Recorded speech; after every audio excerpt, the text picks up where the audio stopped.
This week, we continue our look at Tasha's Cauldron of Everything, the newest addition to 5e Dungeons & Dragons. This week, we're looking at the Artificer. Support the Dungeon Masters Dojo by heading over to Apple Podcasts and Podchaser and leave a review. Take the time to leave a comment as well. This helps make us more searchable to those listeners interested in content such as ours. But more importantly, we want to know how we are doing and what topics you would like to hear about. Another way you can support the DMD is by buying the DMD a beer, so we can continue to deliver quality content to you, our listeners. This also helps us upgrade and replace equipment. Head over to buymeacoffee.com/thedmd and buy us a beer, or 3, or 5. Don't forget to say something nice or mean. We don't care. You're buying us a beer. Now on to this week's episode.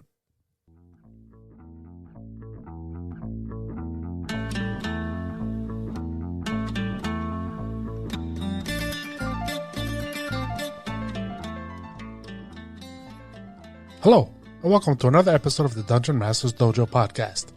This is a show for game masters and players alike. We hope to bring you tips and tricks to elevate your game and develop the art of dungeon mastery. I'm your host, Louis Aponte, and these are your dungeon masters, Scott Labby and Bill Robotile. Let's enter the dojo and see what they have in store for us today. Gentlemen, how are we doing today? We're doing pretty good. I'm doing fantastic. Yeah, we're talking about the Artificer from Tasha's Cauldron of Everything, formerly from the Eberron book, which I'm not too happy having to spend the same money twice for the same class. Well, you got a subclass added. I got a big deal. That's like changing the color of the car. Yeah, big deal. I got to buy a whole new car because I got a different color. So what did you guys think about that, the rewrite? I don't like it. I don't like the Artificer class. I'm not a huge fan. I don't know your thought. I know your thoughts about about gunpowder and firearms, which is ironic because all around us in Bill's basement there's firearms and gunpowder, so it's a little hard to wrap my head around, but I don't know. What do you think, Bill? The Artificer. There are bits and pieces in here that I do like, but the class overall I dislike a lot. I think it is far too overpowered. As you mentioned, I do not like the use of gunpowder, guns, and cannons in my fantasy worlds. If I want to do that, I will play Boot Hill. I don't mind the firearms so much as long as I don't know, they're not widely available. Treated as a rare magic item, okay. But my big problem with firearms, gunpowder, things like that is it has been my experience in the few games and systems that decided to incorporate them, that they are far too easy to misuse by people outside the class that they were designed for. Yeah, some very creative people can be very creative with explosives and the whatnot. Especially with technology the way it is, and it's part of common knowledge now, unfortunately, on how to use gunpowder in nefarious fashions. Yeah, there's that kind of metagaming. Yes. Aspect that's hard to get away from. Right, and that's easily incorporated, and that's been my pet peeve for it. And unfortunately, that and the fact that this class spews magic. Yeah. And I've always been the proponent of a low magic world genre, make them use their skills and talents and their brains to solve problems and not reach into the, as we refer to it a number of times, the golf bag of magic and pull out the club they need for that instance. I prefer a low magic world as well. And I don't know if that's because I was a big fan of Conan. I'm not going to say novels, but the short stories that Robert E. Howard wrote. And Tolkien's world was remarkably low magic. Really? Yeah, it was. Not as low as the Game of Thrones world, but I do think that a low magic world magic should be special. Maybe that's what I'm trying to get at. Is magic should be a special thing. And I think 5e does a poor job of making it special because it seems like everybody can have some magic in some way, shape, or form. In most cases, it's forced upon you as part of your class. Yeah, yeah. And that's one thing that And I love 5e, but that's one thing that I never cared much about because maybe that's because I'm an old grognard and Magic was special. And if in the early days of D&D you wanted a wizard, it was really, really hard to level a wizard. Yeah, they died real easy. Yeah. First to fourth level? Yeah, they were practically, you need to bring like 4 or 5 of them. So they were the red shirts. Yeah, they were. Yeah. 4 hit points maximum. You weren't going to get a constitution bonus. Yeah, 1 spell, maybe 2, and then you have to hide behind a rock with your dagger. Yep. With nothing for an armor class. A crap for Thaco. We've been over Thaco before. So you couldn't hit anything. If anything so much as backhanded you, you're unconscious. They actually poked you with so much as a sharp stick, you're dead. Yeah, you were lucky to have, 4 hit points in the beginning? Yeah. Yeah. D4. Yep. So, but I like the fact that Magic is available in 5th edition to a lot of classes. But the Artificer, I think, just kind of went way overboard. I think they did too. Now, I will say that in the right campaign setting, I think the Artificer could fit in there nicely, particularly Eberron. I haven't played in Eberron very much, but I think it's a campaign setting that the Artificer fits into pretty neatly. Yes. Forgotten Realms, I don't know how that, Greyhawk, probably not. Dark Sun, certainly not.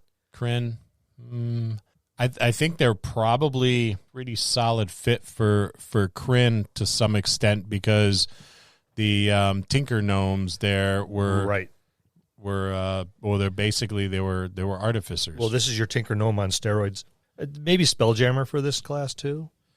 Oh yeah, I didn't even think of Spelljammer. Yeah, I bet you'd fit quite neatly into Spelljammer. That would be your Chief Montgomery Scott all day working on the engines, so to speak, of the Spelljammer vessel. So what do you get? I mean, you get a lot of cool stuff with the Artificer. You get a lot up front too. Up front, you get a lot of stuff. I mean, you look at. The Constitution's solid. You're looking at 8 hit points, D8 per class. So, I mean, they're solid. But right out of first level, one of the class features, first one listed, magic tinkering, and spell casting, right out of the gates with cantrips. Every time I look at this, I just think of the Tin Man from the Wizard of Oz with a wand. Yep. Yeah. You get you get to basically enchant items. At least that's what it was called in 2 or 2.5 and first D. Now it's infusing. It's infusing, yeah. Because you're taking mundane items and you're using your tools because you have to have a toolkit of some kind. And using your toolkit, you're infusing it with magic.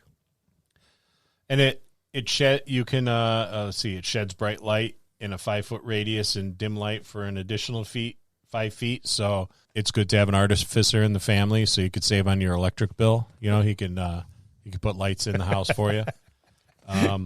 Whenever trapped by a creature, the object emits a recorded message that can be heard up to 10 feet away.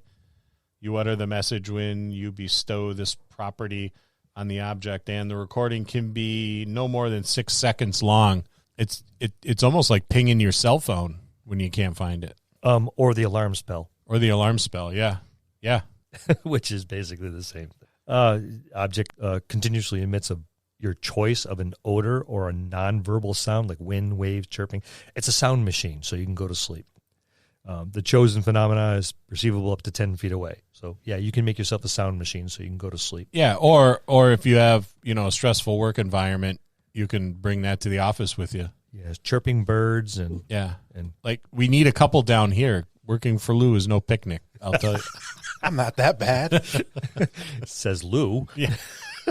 Lou thinks he's just fine. Yeah. Well, let me throw another one at you guys. I know you have your script for you, but try this one on for size. There's a static visual effect that appears on one of the object's surfaces. So it could be a picture up to 25 words it could be a picture or up to 25 words of texts, lines and shapes, or a mixture of these elements as you like. All I can see is, help me, Obi-Wan Kenobi, help me. Yeah. And the chosen property lasts indefinitely. I see a lot of those is a very close ripoff to the halls in Hogwarts.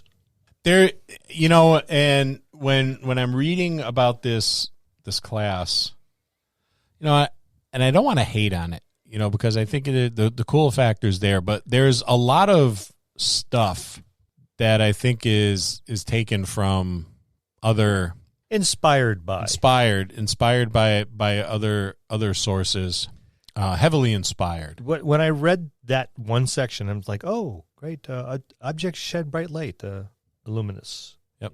You know, the static visual effects, the pictures on the walls, you know, everything, screams and hollers at people. You know. So that was my first impression. I'm not saying that's where they got it by any means, because I don't know. But that was my first impression. Is, wow, this all looks like it all came out of Hogwarts. Their spell casting, I think, is kind of cool. Yeah. Where it doesn't really look like you're casting a spell traditionally. I do like that. But like I said, there are parts of this class I do like, and that's part of it. You know, when you have to have a tool and it literally looks like you're just simply tinkering with something, then you hand it off and all of a sudden it has a magic effect. That is kind of cool. And I think that you can really add some flavor to your Artificer when you're playing it by just, you know, making your common, what might be common tools, just a little more uncommon. You know, maybe your wrench or your socket set or whatever is made out of a material that's a lot different than what a normal smith or other artisan would have theirs made out of, because it's necessary to channel the magical energy through it. It would be, you know, kind of a fancy set, or maybe there'd be engravings along them that are going to channel that magical energy. I think you could have a lot of fun with just your tool. Well, a lot of it's flavor too. So I mean, what if you pulled out a wrench and it's actually made out of wood? Yeah, and has runes all over it, and it glows, and everyone's like, "Oh, he has a magical wooden wrench. That's cool." Yeah. Yeah, I see it being a lot of fun to play so far. I don't like it. Oh no! At first level, so far it looks like a great character. It all goes wonky at second. Yeah, let's talk about that. First item listed, second level, infuse item. You gain the ability to imbue mundane items with certain magical infusions, turning those objects into magic items. Infusions known, it tells you how many you know, and then infusing the item. When you finish a long rest, you touch a non-magical object and imbue it with one of your Artificer infusions, turning into a magic item. The infusion works on only certain kinds of objects, as specified in the infusion's descriptions. If the item requires attunement, you can attune yourself to it the instant you infuse them. If you decide to attune to a later item, you must do so using the normal process for attunement. So you no 1 hour. Once you've created it, you've instantly attuned to it, which is okay. But yeah, like I said, this is where it starts getting wonky, because you can create and infuse an awful lot of items at second level. And some of them infusions they're very good. Yeah. Yeah, I think it kind of cheapens the magic a lot. You know, I always had this vision. And again, this comes from the older editions that I've played, of the wizard, you know, heavily researching the creation of a magic item and painstakingly pulling together the necessary materials. And then, you know, hours and hours, or maybe even days and days of enchanting that item. Well, look at it this way. At second level, you start to infuse your items. You can create a +1 sword or +1 any weapon, and I can give it to my fighter, and I believe you have to start off with 2 infusions, so I can make myself another infused item. So now you have 2 characters at level 2 already with magical items. Yeah. If you have a heavy magic game, I guess that's okay. You know, it depends on the world you're playing. Yeah, field leveled. But in our world, we don't see magic items. Maybe third if you're lucky. Usually third, you start seeing the first magic items trickle into the party. Yeah. Because, like Scott said earlier, magic's supposed to be special. In our world, it's treated as a special item. You know, and when you get magic, it's something to behold, and everyone's like, oh, man, I want one, or something, or anything. Well, only heroes, or I shouldn't say only heroes, but your heroes have the magic items and your villains, but not everyday people. And when you're creating these, just dish them out after a while. Yeah, you just imagine having a whole party full of artificers. Yeah, that game breaking, I think. They set up in town and start selling magic, and the entire area is saturated with it. But see, when everyone has something special, no one's special anymore. Exactly. Yeah, and that kind of sucks. Yeah. You know, it makes it, I don't know, it kind of makes it difficult to put the spotlight on one particular character and kind of shine it on them for a while if everybody is just kind of all the same. If anybody can do anything, you know, if everybody in the party can cast a healing spell, or if anybody in the party can create, you know, whatever kind of magic that they want or need or desire or whatever. Well, let's not hate on it too much. Let's move to the third level, the Artificer Specialist. Then you could get to pick what kind of Artificer you want to be. An Alchemist, Armor, Artillerist, Battlesmith. So you have a few to choose from here. So Alchemist, I will say that Alchemist is the Artificer that I would lean towards allowing at my table for our particular homebrew world. I think I'd have to read through the Alchemist real carefully before I'd say yes to that. Yeah, it's a little bit more thematic towards our homebrew world as opposed to the other ones. Yep, I think it fits a little better with you know, like a high fantasy kind of world. Well, the fact that, you know, experimental elixir at third level, just adding the word experimental was enough for me to want to let someone try that one. Yeah, but there's no real downside to these experiments. They're all good. There will be in my world. Yeah, that's the way it should be. And that's the other thing too. It's I was looking, and you know, what's the potential negative for it, and there isn't. And that I think there's no risk. So how is it a reward? And how is it experimental? Right. Call it, you know, create elixir. Well, I mean, let's take a step back. I was just actually, you know, when we were talking about fusions at second level, I guess you get replicate item at second level. Yes, you do.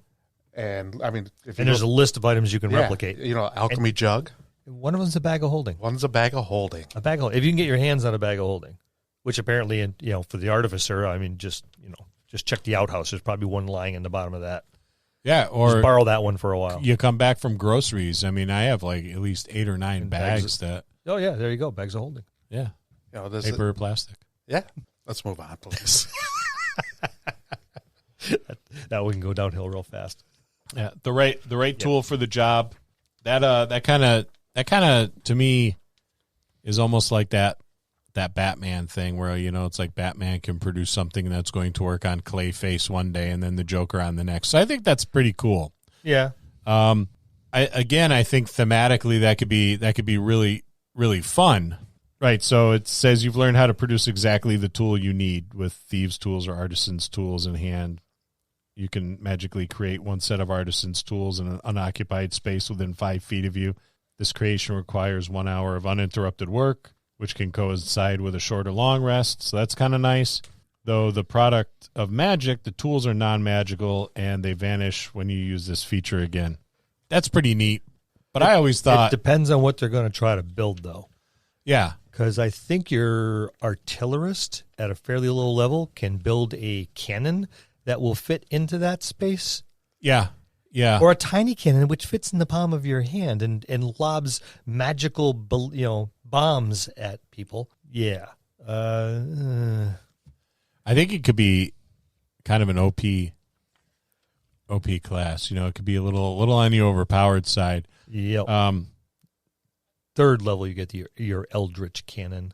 Yeah. So, you know, the right tool for the job, I just thought it'd be cool to have the Artificer kind of be that guy. I worked with a guy once who could pretty much turn anything into a tool. You know, he was that guy, you know, if he had a butter knife, every now and again he'd have a butter knife with him. I don't know why. It was a little disturbing, but he'd be able to, you know, screw shit in with a butter knife or unscrew it or gap your spark plugs for you with the butter knife or with a pen or something or some nail clippers.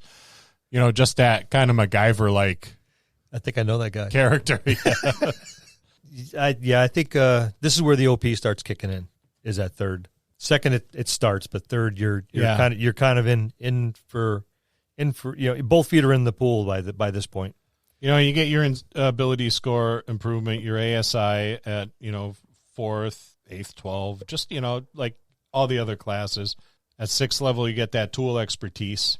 Your proficiency bonus doesn't just go up; it doubles. It doubles. It's almost like the it's just like the thief or bard expertise. Yep. Which takes away a lot from the thief and the bard, I think. Particularly the thief. Oh, I think so too. Yep. It's Agreed. You get your flash of genius at 7th level.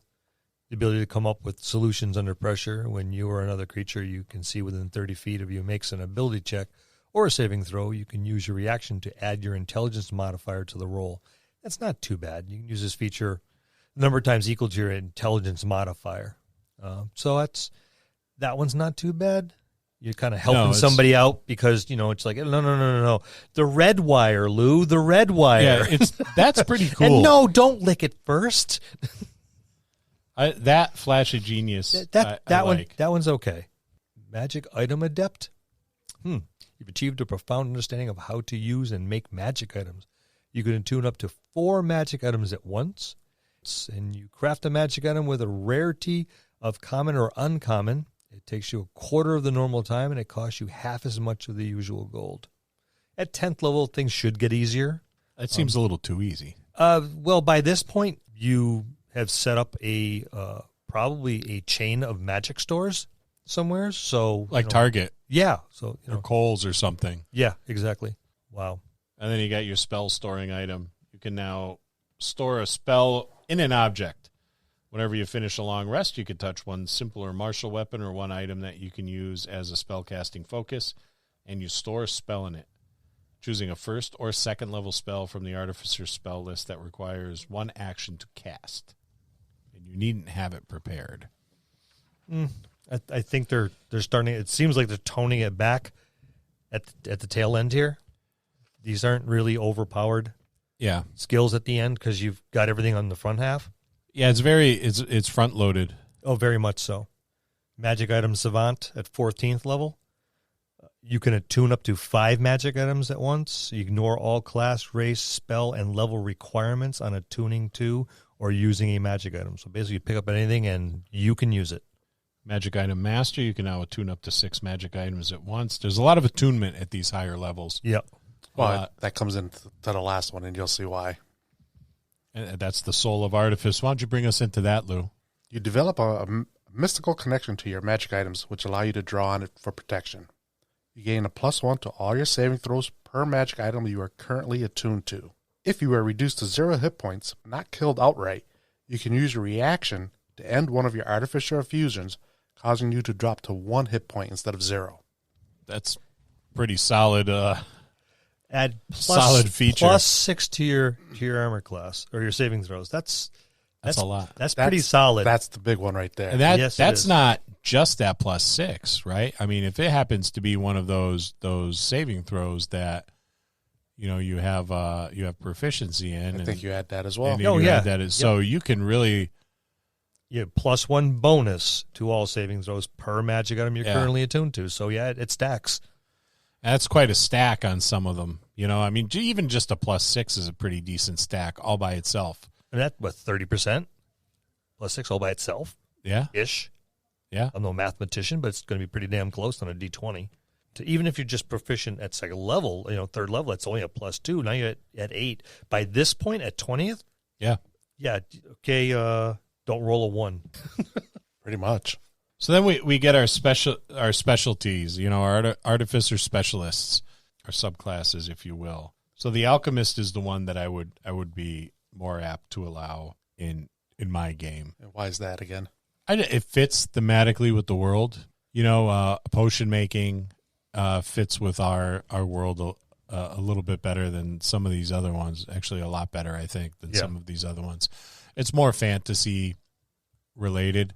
Some of these other ones are kind of heavily steampunky, more so than... That's why they fit Eberron so well. like a glove. You know, I wouldn't go as far as to say the alchemist slides into that slot nice and easy. I mean, you may need a shoehorn and a hammer, a little bit, some WD-40 maybe, but you get it in. Duck fat. And moving right along. Yeah, you get your tool proficiency at 3rd level. You gain the proficiency with the alchemist supplies. If you already have this proficiency, you gain proficiency with one other type of artisan tool of your choice. So that's pretty cool. It gives you more than one set. Yeah, I like that. You know, there's nothing more that I hate than, you know, you're making a character and it's like, oh, I'm going to pick this awesome thing. And then you go and you look at your class and you're like, oh, it's got this awesome thing again. And then your background has it again. Yeah. So you end up kind of like gypped out of the whole thing. You get your alchemist spells. So you always have certain spells prepared after you reach particular levels in this class. They give you a nice table to look at that. Then when you move into at 3rd level, the experimental elixir, which isn't all that experimental. I know in our world it would be. I would associate not necessarily a miscability table, but there would definitely be a success roll, you know, based on a DC, depending on what they're trying to make. Yeah, I think too with something like this, you almost have to have that really to make it. It should. You're only at 3rd level. This is not something. Yeah, okay. You can only do, you know, healing or swiftness or resistance or boldness. There's a few. You know, there's 6 different things, but that's all well and fine. But there's, like you said, they're calling it experimental elixir, and there's no ramifications whatsoever. There's no failure rate. There's nothing there. Why are they calling it experimental?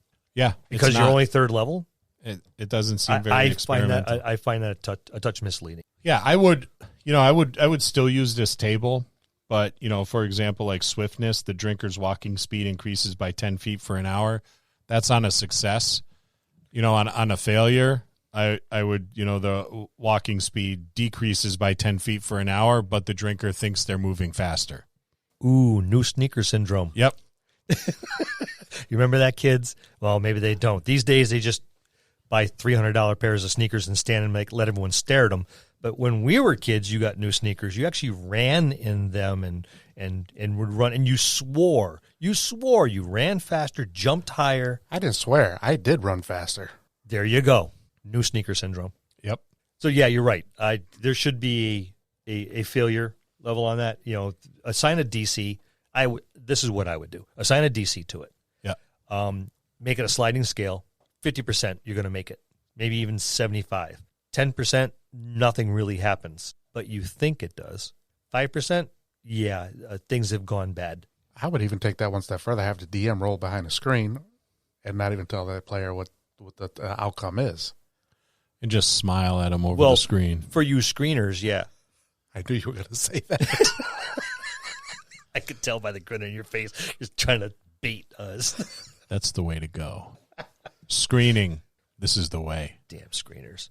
You got that Mandalorian? I got it. Yes.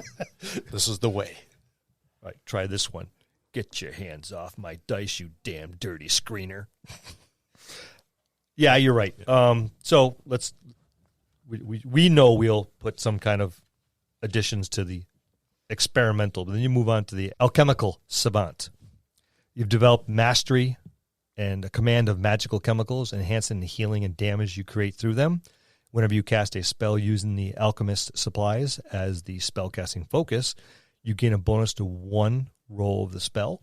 That roll must restore hit points or be a damage roll that deals acid, fire, necrotic, or poison damage, and the bonus equals your intelligence modifier, minimum of 1. So that's not too bad. No.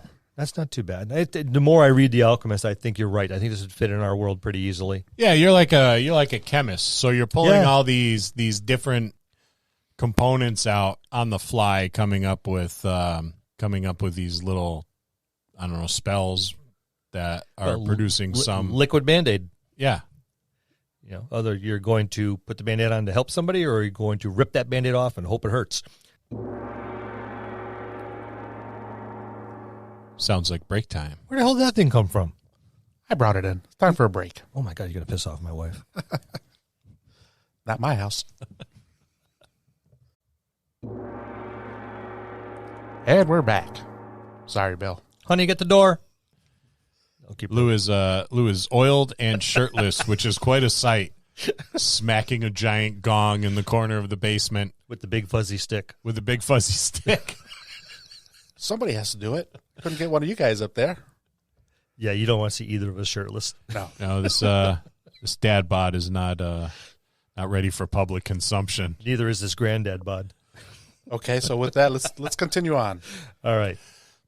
Yes, the dad bod is in though. I will bring that up. As popularized by Leonardo DiCaprio recently, I think in a People magazine. So I heard. So thank you, Mr. DiCaprio, for bringing the dad bod into the limelight and giving it the sex appeal it deserves. So I'm rocking that size medium Speedo at the beach next summer. I was hoping that Sean Connery would, bring in the granddad bod, but he went and died. Oh, that's too soon. I think that's too soon. We still have Anthony Hopkins to hold out for. Anthony Hopkins will bring the granddad bod back, I'm sure. I have hope. So let's move on. Yes, restorative reagents. 9th level. You got to wait for this stuff. You can incorporate restorative reagents into some of your works. Whenever a creature drinks an experimental elixir you created, the creature gains temporary hit points equal to 2d6 plus your intelligence modifier with a minimum of 1 temporary point. That's not too bad. No, I can tell you don't like this whole term experimental elixir. Can you hear it in my voice? I can see those micro expressions on your face when you say it. Those little all the angry wrinkles on your face get even deeper. Your forehead. Those angry wrinkles are my face. Yeah. Okay. Well, I'll let you do the next one then, so I won't. It looks like you just ate a lemon. You can cast Lesser Restoration without expending a spell slot and without preparing the spell, provided you use Alchemist supplies as the spell casting focus.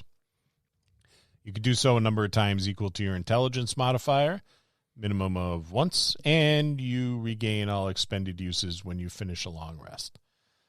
Not bad. I see the Lesser Restoration isn't all that bad. And I kind of see him having this like portable chemistry set, on their belt, little pouches or little vials sliding into these individual slots. Yeah. And just doing their thing. Maybe it's a matter of shaking up the vial and tossing it, or mix the blue one and the green one, and it comes out orange and not purple, and dropping that Mentos into the Diet Coke, the 2-liter Diet Coke bottle, and letting her rip. Shake, little gray wisp comes out of it and goes, and he hands you, go ahead and drink it. What about that gray mist that looked a lot like a skull? That's fine. Oh, yeah. No, it's supposed to do that. Yeah, go right ahead. It's cool. The more and more I look into the Alchemist, the more and more I like it. I favor this over any of the others. So far. Although they're cool, the rest of them are pretty cool. Yeah, I have to say the cool factor is way up there. It is high, but it has to fit your world. Right. I mean, the cool factor for me with this class is at a natural 20. I don't like it. Yeah. So let's talk about chemical mastery. Boy, there's a lot of cool connotations that has. He's that one party member that just can't get drunk. Drink anybody under the table. I'm glad I put my glasses on because I was trying to read this and I thought it said create meth lab, but that's not what it said. So I was like, I better put my. Oh, okay, yeah. Now that I have my glasses on, it does not say create meth lab. Of course, one of our players will do exactly that at the table, which is why it popped in my head. Yep. Yeah, you've been exposed to so many chemicals that they pose little risk to you, and you can use them to quickly end certain ailments. You gain a resistance to acid damage and poison damage, and you're immune to be poisoned condition. So you've taken so much iocane powder that it doesn't that now you use it instead of salt. Yeah. You can cast greater restoration and heal without expending a spell slot, without preparing the spell, and without material components, provided you use your alchemist supplies as the spellcasting focus. Once you cast either spell with this feature, you can't cast that spell with it again until you finish the long rest. So Greater Restoration, not bad. Yeah. At 15th level, okay, that's understandable. That works. It's not works. not a stretch. No, not at this level. So they definitely heavily front-loaded this class. Yeah. Heavily front-loaded. Now, I wonder if that was intentionally or if... I have to think yes, because you look at every class, and they're pretty solidly front-loaded. Every single class.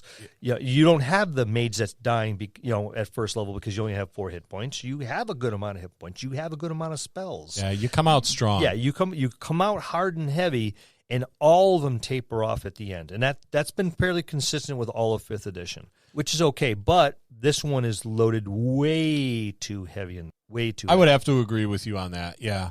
What do you think overall of the Alchemist? Overall impression so far. Now we got to get into other things, but so far, I've just stated that I think it's front heavy.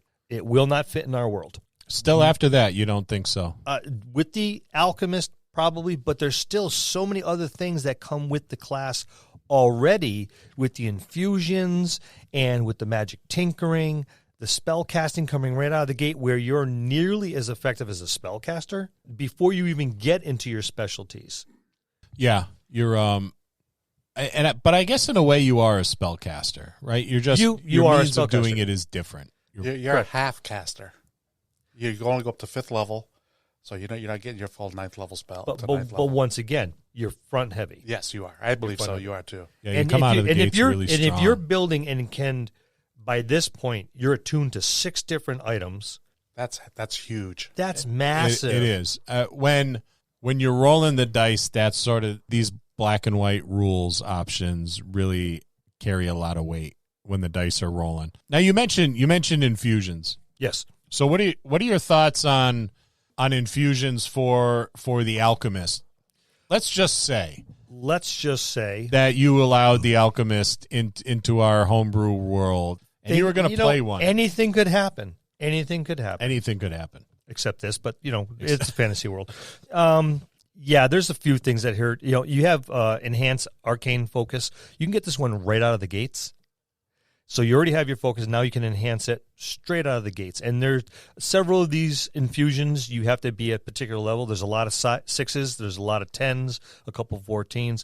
But about half of these infusions you can use straight out of the gate. So if you're an alchemist and you have your enhanced arcane focus, that's, while holding this item, creature gains a +1 bonus to spell attack rolls. In addition, the creature ignores half cover when making a spell attack. The bonus increases +2 when you reach 10th level in this class. That's not too bad. It requires attunement. The item's a rod, staff, or wand. I could see that. I think the other one that pretty much every class is going to jump out and grab is your homunculus servant. Every class, no matter every subclass of the Artificer is going to grab onto this. This is one of the few things I like about this class, is the servant. It's friendly to you. It's companion. It obeys your commands. It can do some tasks for you. It's got some pretty decent stats too. I mean, strength is only a 4, but you're not going to have a strength of 18 on a teapot. But it's average intelligence, average con, average charisma, decent dex. The stats are pretty solid for basically a mechanical familiar. Yeah, and who doesn't like a companion? Well, that's just it. And this is the type thing that can add a lot of flavor to your character. Well, just think about the owl from Clash of the Titans. I was just going to say that. Yep. Yeah, Bubo the owl. Yep. Bubo. Who? Gotcha. Oh, I can't believe you fell for that. I can't believe it either. Yes, I can. It's been a long day.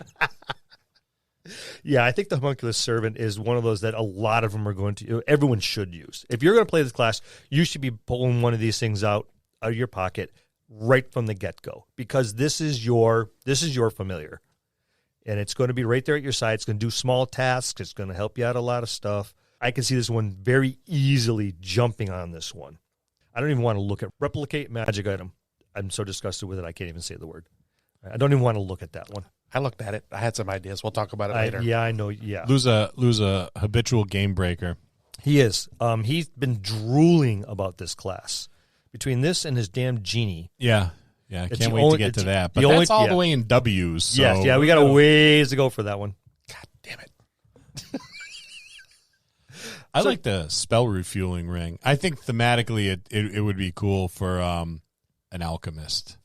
I could see that. I see him having this big ring, kind of like a class ring, and it opens up, and you got to use a little funnel and pour a bunch of little chemicals in there.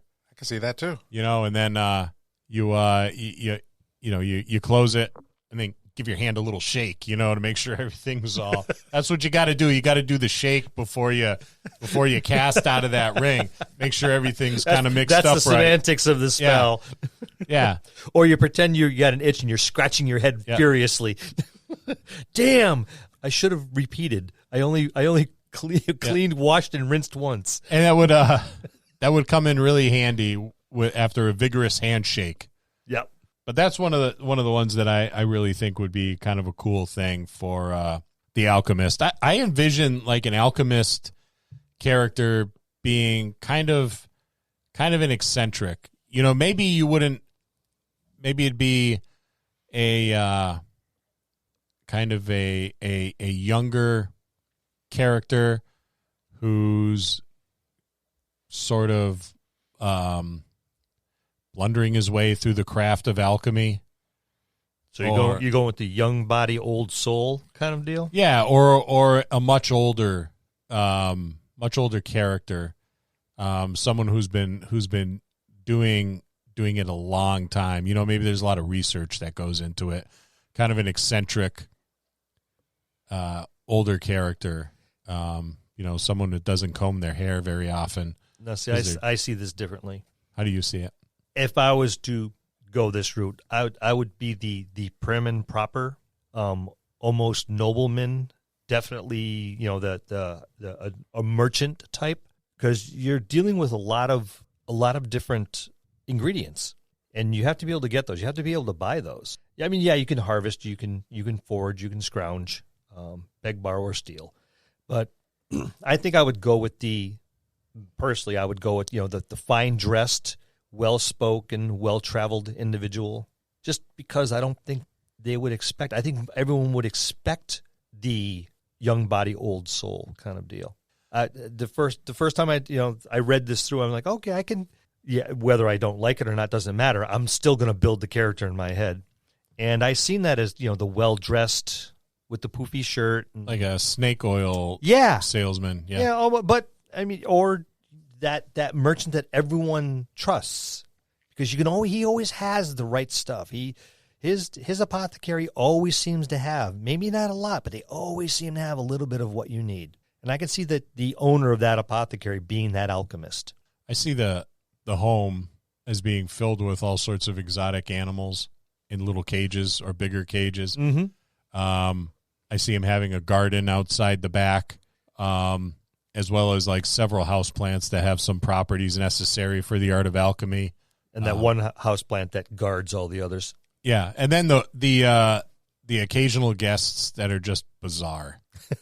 This is the one person that doesn't get any guests ever at all, but once in a while they'll get a guest that comes like in the middle of the night, or there'll be a bunch of guests with hoods and cloaks on, but they have tails. Just that weird neighbor. Yeah. Yep.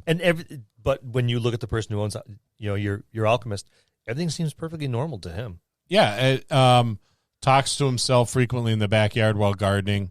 Or argues with himself. But maybe it's some sort of homunculus servant that maybe is floating around with him, or there's something there that he is talking to. He's just a little bizarre. Maybe all these chemical resistances has made him just a little off. Lay off the mercury, buddy. See, I was thinking more mad scientist. Of course you were. Well, with the restrictions, or not the restrictions, but with the potential outcomes that we would probably put into our world, I think that would be the perfect, because I wouldn't care what you drank. You're just drinking it, and it's going to be experimental. Because you're drinking it, not me. Exactly. Yeah, this is why we don't let Lou go to my bar and make our drinks. Yep. Yeah, a couple bad experiences, and there's sanctions had to be placed on. They were good while you were drinking it. It was the after effects. Yeah. I was going to say, you want to know what the after effects? Listen to the first Tasha's episode. Lou got me drunk. Yeah, well, I just brought the bottle. So before the authorities come knocking on Bill's door, so the Alchemist looks like it could be a lot of fun to play. I like this one. I do. It could be a lot of fun. It is going to be a lot of fun, no matter how you perceive it. I still am a little weary about just the class features in the front end. The Alchemist subclass, I have no problem with, as long as the stuff that comes in the beginning doesn't get too out of hand. And that's this week's episode on the Artificer and the Alchemist. Stay tuned for next week when we talk about the Armorer. That's going to conclude this episode. Thanks for tuning in and listening. Please subscribe to the podcast for more great content. If you'd like to hear a particular topic, you can reach us on Facebook at the Dungeon Masters Dojo, or you can drop us an email at thedungeonmastersdojo@gmail.com. Thank you, and have a good day.